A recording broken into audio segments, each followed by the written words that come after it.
So the Armenian experience comes from the 1920s, 1930s. That's what they would mention, right? That already we're seeing a difference in the understanding that, let's say, the Azerbaijani side may be viewing this from the 1980s. Personally, I would, for the sake of time, I would like to start from the 1980s as well.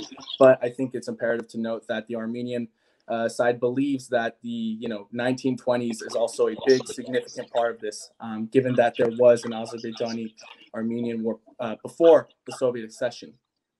With that being said, the Stalin era of borders and jurisdictions appointed to Azerbaijan of Nakhichevan and Nagorno-Karabakh.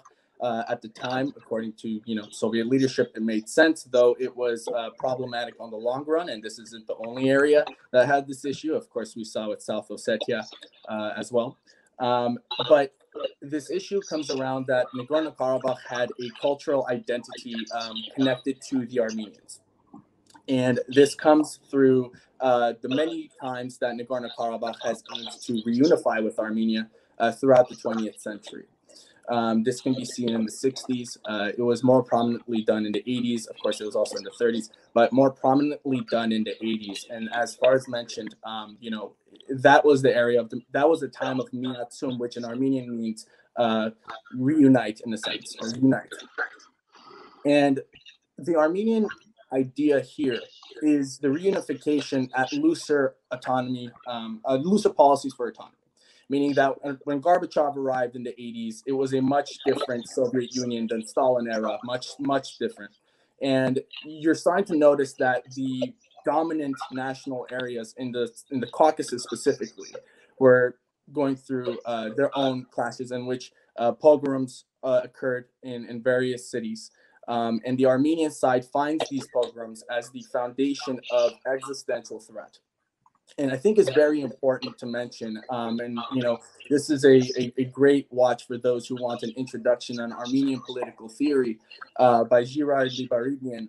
He mentions that the Armenian political theory is connected to the Armenian genocide, which is an existential threat of its own that it experiences on the west side. However, one would say, okay, now Azerbaijan is a separate state. Why does this ideology also fall under that matter when the pogroms experienced? Well, it's because Armenians would see Azerbaijanis as kinship to Turks, and they believe that based off of the horrific memories of the Armenian genocide, that it could continue at some point given the relationship between Turkey and Azerbaijan. This is just simply explaining the constantly evolving mentality of what may be seen from the Armenian side. Now, understanding these pogroms, it was gruesome. People died, people injured, and eventually this led to the escalation of Black January as well. Now, moving to 1991, 1990, all countries were looking towards independence. Armenia, Azerbaijan, and then you also have Artsakh, but Nagorno-Karabakh in this case, which can go either way, similar to how Faraz mentioned Khankendi. In Armenia would be Stepanakert. So just for the sake of terminology. Now, when we see the independence coming up and looking for independence, for self-determination for the Armenian people, this is based off of the existential threat that they feel that they are not secure if once the Soviet Union collapses, they don't feel secure living under the Azerbaijani rule. Their immediate point would be, well, the pogroms. It showed exactly what could happen with high levels of nationalism. And I think it's important to mention that during the Soviet Union, nationalism was suppressed, religion was suppressed. So the basic issues that we have that would later come in the 1990s was becoming stronger. 1992 to 1994, in the independent era of both Armenia and Azerbaijan, they get into a conflict of war. It's important to mention also that one side sees this as a territory concept, the other side sees this as an existential threat, and therefore they require a buffer zone, which is, like you mentioned, Kelbajar in Armenian Karvajar, as well as the Lachin district in Armenian Berdzor. And therefore it comes to a point where the Armenians occupy the 7 districts nearby or control, or, if you're extreme Armenian, you mentioned liberate.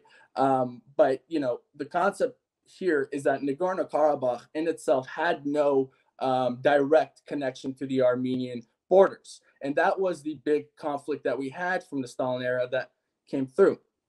Given that the borders did not connect, Armenia needed a buffer in order to feel the security it so needs. Given that its borders are landlocked, Armenia in itself has that existential threat of Turkey on one side that was never acknowledged, right? And by the time of 1994, it was really not incorporated as Armenian foreign policy, which came later on.